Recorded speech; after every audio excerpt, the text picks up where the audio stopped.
Storm front ने अपने कपड़े खोले ताकि होमलैंडर उस पर लेजर आंखों से हमला कर सके। होमलैंडर ये देखकर कि स्टॉर्म फ्रंट को बस हल्की सी खरोंच आई है, वो काफी चिढ़ गया। आखिर वो हवा में ही एक हवाई जहाज के टुकड़े टुकड़े कर सकता था, उसके लेजर से बच पाना नामुमकिन था। इसलिए होमलैंडर ने अपनी लेजर की ताकत और बढ़ा दी, लेकिन फिर भी वो स्टॉर्म फ्रंट का बाल भी बांका नहीं कर पाया। तब स्टॉर्म फ्रंट उसे और उकसाने लगी। होमलैंडर हैरान था कि कोई उसकी लेजर आंखों का सामना कर सकता है। वो पूरी तरह इंप्रेस हो गया था और हरा नहीं सकते तो साथ मिल जाओ वाले रूल पर चलते हुए वो स्टॉर्म फ्रंट को डेट करने लगा। दोनों ने अपनी एक टीम भी बना ली और रोज सड़कों पर क्रिमिनल्स को पीटने लगे। लेकिन अचानक एक दिन होमलैंडर को स्टॉर्म फ्रंट की असली सच्चाई पता चल गई। उसके पास बिजली गिराने की ताकत तो थी ही, साथ ही उसकी एक और सीक्रेट पावर थी, वो कभी बूढ़ी नहीं होती थी। तभी स्टॉर्म फ्रंट ने एक पुरानी फोटो निकाली। होमलैंडर को तब जाकर समझ आया कि उसकी गर्लफ्रेंड उम्र में उसकी परदादी जैसी है। इस बात से होमलैंडर का मूड खराब हो गया और उसने अपना गुस्सा लैब के लोगों पर निकाला। ये होमलैंडर का असली और खूंखार रूप था। अब उसे सिर्फ लोगों को मारने में मजा नहीं आता था, बल्कि वो बदला लेना और मजे लेना चाहता था। मार्टी को मारते वक्त तो वो किसी बच्चे की तरह खुश हो रहा था और हंस रहा था, लेकिन आप सोच भी नहीं सकते कि होमलैंडर ने इससे 100 गुना ज्यादा क्रूर काम किया है। एक बार मैडलिन ने उसे और मेव को एक हाईजैक हुए प्लेन को बचाने के लिए भेजा था, पर हुआ क्या, उसने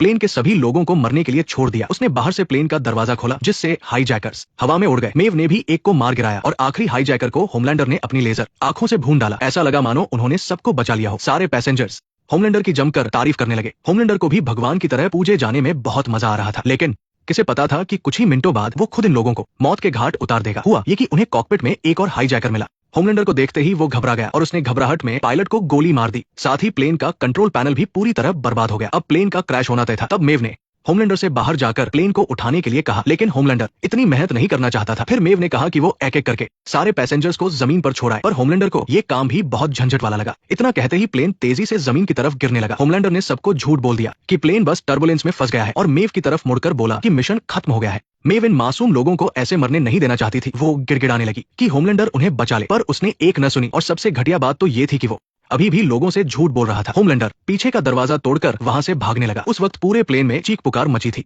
मेव से बच्चों का रोना नहीं देखा जा रहा था, तो वो उन्हें साथ ले जाने लगी, लेकिन होमलैंडर ने उसे रोक दिया। वो किसी को नहीं बचाएगा, क्योंकि अगर वो बच्चे जिंदा बच गए तो वो दुनिया को बता देंगे कि होमलैंडर ने उन्हें मरने के लिए छोड़ दिया था। यही है होमलैंडर की असलियत। वो लोगों को बचा सकता है, लेकिन बचाता नहीं। ऐसा नहीं कि वो बचा नहीं सकता, बस उसे ये सब झंझट लगता है। अपनी परफेक्ट हीरो वाली इमेज बचाने के लिए वो सबको मरने दे सकता है। लोगों के गिड़गिड़ाने का उस पर कोई असर नहीं होता। वो सिर्फ अपने फायदे के बारे में सोचता है। यही है होमलैंडर, जिसके अंदर जरा भी रहम नहीं, कोई जिम्मेदारी नहीं। वो बस एक केप पहनने वाला बेहद स्वार्थी और खूंखार दानव है। आखिरकार प्लेन समंदर में क्रैश हो गया और कोई जिंदा नहीं बचा। और होमलैंडर उसने न सिर्फ सबको मरने दिया, बल्कि कैमरे के सामने घड़ियाली आंसू बहाते हुए सफेद झूठ भी बोल दिया। उसने कहा कि वो प्लेन क्रैश होने के बाद वहां पहुंचे थे। इस तरह की घटिया सोच ही उसे इतने बुरे काम करने के बाद भी सुकून से सोने देती है। लेकिन इस बेरहम होमलैंडर को लोगों पर कंट्रोल करने की एक अजीब सी सनक भी है। उसका एक बेटा है और उसमें सुपर पावर जगाने के लिए उसने अपने ही बेटे को छत से नीचे कूदने को कहा। हद तो तब हो गई जब उसने अपने बेटे को धक्का दे दिया, पर इसके बाद भी उस बच्चे की सुपर पावर बाहर नहीं आई। होमलैंडर को तो कोई फर्क नहीं पड़ा, लेकिन बेका अपने बेटे को जमीन पर गिरा देख बुरी तरह डर गई। वो नहीं चाहती थी कि उसका बेटा बड़ा होकर होमलैंडर जैसा एक साइको इंसान बने, इसलिए वो जानबूझकर बच्चे की पावर दबाकर रखती थी। वही होमलैंडर बेका को ताने मार रहा था कि उसने बच्चे को डरपोक बना दिया है। वो बच्चे के सामने ही बेका पर बुरी तरह भड़कने लगा और तभी होमलैंडर के भड़काने पर आखिरकार बच्चे के अंदर की सुपर पावर जाग ही गई। पर जब उसने देखा कि उसका अपना बेटा ही उससे नफरत करता है, तो होमलैंडर का दिमाग फिर से सटक गया। पागलों की तरह उसने बेगुनाहों को मारना शुरू कर दिया और जो आदमी वीडियो बना रहा था उसे तो उसने थम्स अप दिखाया और पलक झपकते ही वहां से गायब हो गया। होमलैंडर ने सपने में भी नहीं सोचा था कि उसका ये बेगुनाहों को मारने वाला वीडियो इंटरनेट पर वायरल हो जाएगा और इतना बड़ा बवाल मच जाएगा। शुरू में तो होमलैंडर को कोई परवाह नहीं थी, लेकिन जब एशली ने बताया कि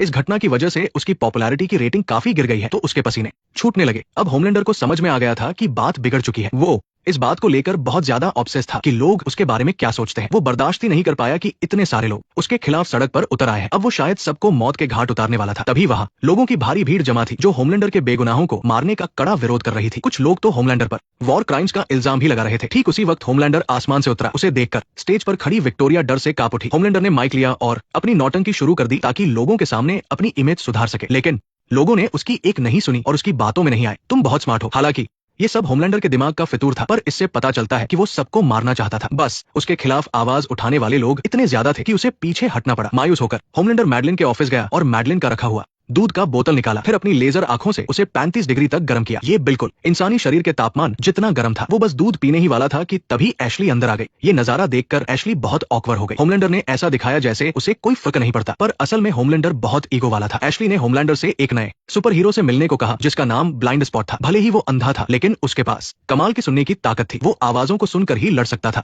ब्लाइंड स्पॉट ने बड़ी एज के साथ होमलैंडर को सर कहा। वो द सेवन की टीम में शामिल होकर अपनी शक्तियों से समाज की सेवा करना चाहता था, लेकिन इसके जवाब में होमलैंडर ने जो किया वो बहुत ही खौफनाक और बेरहम था। होमलैंडर ने जोर से उसके कान पर मारा और उसके कान के पर्दे फाड़ दिए। एक ऐसा इंसान जो सिर्फ सुनने के सहारे दुनिया को महसूस करता था, उसके लिए ये उसकी आखिरी उम्मीद और जीने का सहारा छीन लेने जैसा था। होमलैंडर ने ब्लाइंड स्पॉट को इसलिए मारा क्योंकि एक तो लोगों ने अभी उसका विरोध किया था जिससे वो गुस्से में था, लेकिन असली वजह ये थी कि एशली ने उसकी जगह फैसले लेने की कोशिश की। होमलैंडर की नजर में द सेवन उसकी अपनी जागीर है और जो भी उसके बीच में बोलने या उसे नीचा दिखाने की जुर्रत करेगा उसे इसकी भारी कीमत चुकानी पड़ेगी। उसने सबसे क्रूर तरीका अपनाया, सिर्फ उसे मना करने के लिए नहीं बल्कि उसे पूरी तरह बर्बाद करके ये साबित करने के लिए कि उससे कोई नहीं जीत सकता। ये सब देखकर आपको लग सकता है कि होमलैंडर एक पागल, साइको और खूनी है, लेकिन उसके बारे में सबसे डरावनी बात ये नहीं कि वो लोगों को मारता है, बल्कि ये है कि लोगों को मारने के बाद उसे जरा सा भी अफसोस नहीं होता। उसे कोई गिल्ट नहीं, कोई डर नहीं, यहाँ तक कि कोई गुस्सा भी नहीं आता। उसके लिए किसी को मारना बस एक चींटी को कुचलने जितना आसान है। ऐसा क्यों? क्योंकि उसे कभी एक इंसान की तरह ट्रीट ही नहीं किया गया। वॉट कंपनी ने उसे भगवान बनना तो सिखा दिया, लेकिन ये कभी नहीं सिखाया कि एक अच्छा इंसान कैसे बनते हैं। उसे कभी प्यार नहीं मिला, इसलिए वो प्यार करना भी नहीं जानता। उसे कभी किसी का साथ नहीं मिला, इसलिए वो किसी की परवाह नहीं करता। एक लड़का अभी कुछ ही सेकंड पहले अपनी गर्लफ्रेंड का हाथ थामे खड़ा था और अगले ही पल उसकी गर्लफ्रेंड को सुपर हीरो एट्रेन कुचलते हुए निकल गया। ह्यूई का पूरा चेहरा अपनी गर्लफ्रेंड के खून से सन गया। जो लड़की अभी जिंदा उसके सामने खड़ी थी अब वो इस दुनिया में नहीं थी, और एट्रेन जिसने ये किया था उसने बस अपना चश्मा हटाया, कुछ फालतू के बहाने बनाए, माफी तक नहीं मांगी और बिजली की रफ्तार से वहां से भाग गया। ह्यूई पूरी तरह सदमे में था। जब उसने नीचे देखा तो पाया कि उसकी गर्लफ्रेंड के दोनों हाथ अब भी उसी के हाथों में थे। और इससे भी ज्यादा गुस्से वाली बात तो ये थी कि एट्रेन ने अपनी गलती मानने के बजाय न्यूज प्रेस कॉन्फ्रेंस में उसी लड़की पर इल्जाम लगा दिया। उस समय बैंक लूटने वाले चोरों का पीछा करते हुए वो कपल गलती से बीच सड़क पर खड़े होकर रोमांस कर रहा था, जिसकी वजह से ये हादसा हुआ और सारा इल्जाम पीड़ित पर ही डाल दिया गया। ह्यूई का मुंह बंद रखने के लिए एट्रेन का वकील उसके घर आया और उसे एक अग्रीमेंट साइन करने पर मजबूर करने लगा। उसे कुछ $1000 का मुआवजा दिया गया, जैसे कि कुछ हुआ ही न हो। ह्यूई को इस बात पर बहुत ज्यादा गुस्सा आ रहा था, यहाँ तक कि उसके पिता को भी लगा कि ह्यूई को ये पैसे रख लेने चाहिए। उन्हें लगा कि केस लड़ने में बहुत मेहनत और पैसा बर्बाद होगा, इसलिए बेहतर है कि मुआवजा लेकर जिंदगी मजे से जी जाए। ह्यूई के पिता को बिल्कुल भी यकीन नहीं था कि उनका बेटा सुपर हीरोज को हरा पाएगा। उन्हें लगा कि अंत में बस समय और पैसे की बर्बादी ही होगी। जब ह्यूई को लगा कि वो कभी बदला नहीं ले पाएगा, तभी उसकी दुकान में एक अजनबी आया। उसका नाम बुचर था और उसने खुद को एक FBI एजेंट बताया। बुचर ने ह्यूई को एक बहुत बड़ा राज बताया।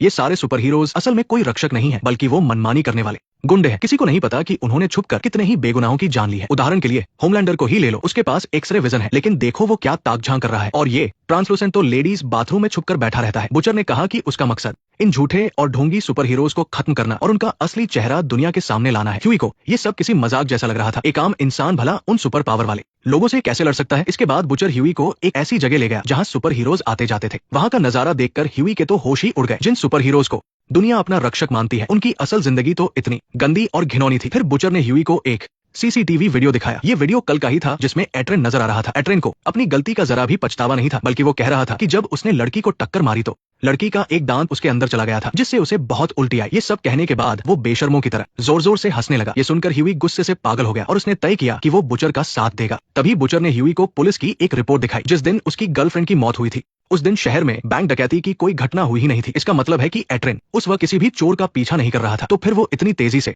क्यों दौड़ रहा था कि वो रुक भी नहीं पाया और ये हादसा हो गया। उसके बैग में आखिर ऐसा क्या था? सबूत इकट्ठा करने के लिए बुचर ने ह्यूई को एक तरकीब बताई। उसने कहा कि ह्यूई वॉट कंपनी के हेडक्वार्टर जाए और नाटक करे कि वो पैसे लेकर अग्रीमेंट साइन करने के लिए राजी है। फिर मौका देखकर मीटिंग रूम में एक माइक लगा दे। ह्यूई ने वॉशरूम में अपना वो जासूसी माइक निकाला, लेकिन गलती से वो बाहर गिर गया। तभी अचानक वहाँ स्टारलाइट आ गई। अच्छी बात ये थी कि उसने जमीन पर पड़े उस माइक को नहीं देखा, लेकिन जब ह्यूई माइक उठाकर वॉशरूम से बाहर निकला तो उसे अंदाजा भी नहीं था कि ट्रांसलूसेंट उसकी सारी हरकतों पर नजर रखे हुए था। इसके बाद ह्यूई ने साइन करते वक्त चुपके से उस माइक को टेबल के नीचे चिपका दिया। अपना काम खत्म करके ह्यूई ने उस चेक को फाड़ दिया और वापस अपनी दुकान पर काम करने आ गया। तभी अचानक बंद पड़ी दुकान का दरवाजा अपने आप खुल गया। ट्रांसलूसेंट ने ह्यूई से पूछताछ की कि उसने वहां माइक क्यों लगाया। ह्यूई बुचर का नाम नहीं बताना चाहता था। इस बात पर ट्रांसलूसेंट भड़क गया और उसने एक टीवी उठाकर ह्यूई पर फेंक दिया। ह्यूई की जान बाल बाल बची, क्योंकि तभी बुचर अपनी कार लेकर सीधे दुकान में घुस आया। लेकिन जब बुचर ने लोहे की रॉड से ट्रांसलूसेंट पर हमला किया तो उसका निशाना चूक गया। उल्टे ट्रांसलूसेंट ने उसे लात मारकर दूर गिरा दिया। क्योंकि ट्रांसलूसेंट गायब था, इसलिए बुचर सिर्फ मार खा रहा था। तभी बुचर ने उसके ऊपर खून से सना थूक फेंक दिया,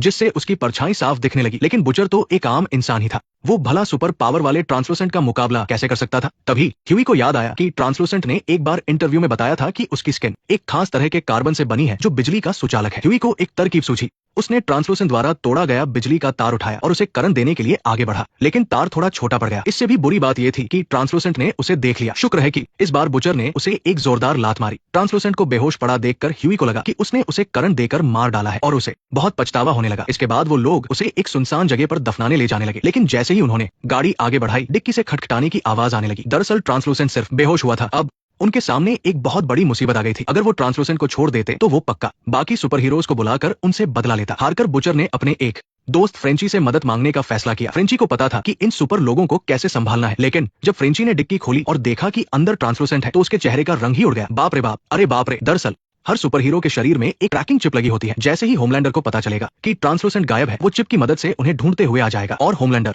जितना खतरनाक है वो उन तीनों में से किसी को भी जिंदा नहीं छोड़ेगा। मजबूरी में उन्हें पहले ट्रांसलूसेंट को बंद करना पड़ा और फिर छत पर एल्यूमिनियम फॉइल लगानी पड़ी ताकि चिप का सिग्नल कट जाए। उन्होंने उसे लोहे के एक पिंजरे में बंद कर दिया और उसमें हाई वोल्टेज करंट दौड़ा दिया ताकि वो भाग ना सके। उसे बंद करने के बाद अब उन्हें सोचना था कि उसे मारा कैसे जाए, क्योंकि उसकी स्किन कार्बन की बनी थी जो हीरे से भी ज्यादा मजबूत है, इसलिए उसे मारना बहुत मुश्किल था। इसलिए फ्रेंची ने कार्बन मटेरियल से ही एक गोली बनाई और सोचा कि इसी से उसका काम तमाम कर देगा, लेकिन उन्हें अंदाजा नहीं था कि ऐसी गोली भी उसकी स्किन को भेद नहीं पाएगी। गोली टकराकर वापस उछली और छत पर लगी थोड़ी सी फॉइल फट गई। इसके तुरंत बाद वॉट कंपनी के हेडक्वार्टर को ट्रांसलूसेंट का सिग्नल मिल गया, लेकिन सिग्नल बहुत कमजोर होने की वजह से उन्हें सिर्फ आसपास की जगह का ही पता चला। फीमेल बॉस ने अपने आदमियों को घर घर जाकर तलाशी लेने का ऑर्डर दिया ताकि वो उसे ढूंढ सके। दूसरी तरफ फ्रेंची ने टीवी पर एक कछुए को देखा। उसे अचानक ख्याल आया कि भले ही ट्रांसलूसेंट बाहर से बहुत मजबूत है, लेकिन उसके अंदर के अंग कमजोर है, बिल्कुल कछुए की तरह। उन्होंने उसे दोबारा करंट देकर बेहोश किया और फिर एक छोटा सा बम सीधा उसके पिछवाड़े से उसके शरीर में डाल दिया। जब उसे बम के बारे में पता चला तो वो बुरी तरह घबरा गया। दरअसल उस लड़की की मौत होने से ठीक पहले ट्रांसलूसेंट अपनी पुरानी दोस्त पॉपक्लॉ से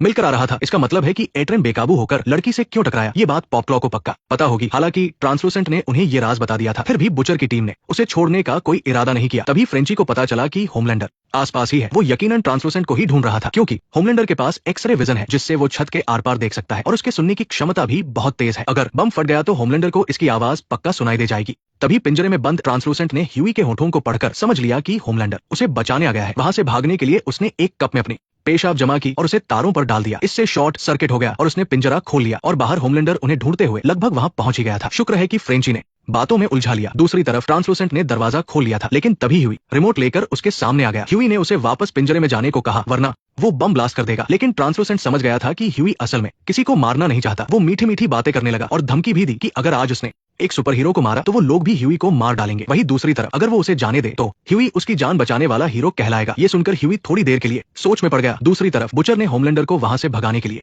जानबूझकर पास के एक घर में ब्लास्ट कर दिया। धमाके की आवाज सुनकर होमलैंडर सच में वहां से उड़ गया और ठीक उसी वक्त ट्रांसलूसेंट बेसमेंट से बाहर निकलने ही वाला था कि ह्यूई ने बटन दबाकर उसके अंदर का बम ब्लास्ट कर दिया। हेलो दोस्तों, मैं हूं जुनशान। ह्यूई ने आखिरकार अपने हाथों से ट्रांसलूसेंट को खत्म कर ही दिया। ये उसका पहला मर्डर था। क्या आपने कभी सोचा है कि जो इंसान अपने बॉस से सैलरी बढ़ाने की बात तक नहीं कह सकता था, उसने आज एक सुपर हीरो की जान कैसे ले ली? ऐसा इसलिए हुआ क्योंकि उसे एक बहुत बड़ी सच्चाई पता चल गई थी। ये जो खुद को सुपर हीरो कहते हैं, बाहर से तो बड़े भले बनते हैं, लेकिन अंदर से ये मनमानी करने वाले जहरीले गुंडे हैं। ह्यूई भी पहले बाकी लोगों की तरह इन्हें भगवान का अवतार मानता था, लेकिन जब उसने अपनी आंखों के सामने अपनी गर्लफ्रेंड को मरते देखा और कातिल को टीवी पर मासूम बनते देखा, तब उसे समझ आया कि न्याय कभी भी ताकतवर लोगों के हाथ में नहीं होता। इसलिए उसने हार नहीं मानी। जब एक आम इंसान को इतना मजबूर कर दिया जाए तो उसे अपनी जान पर ही खेलना पड़ता है। ये वीडियो देखने के लिए शुक्रिया। अगले एपिसोड में मिलते हैं।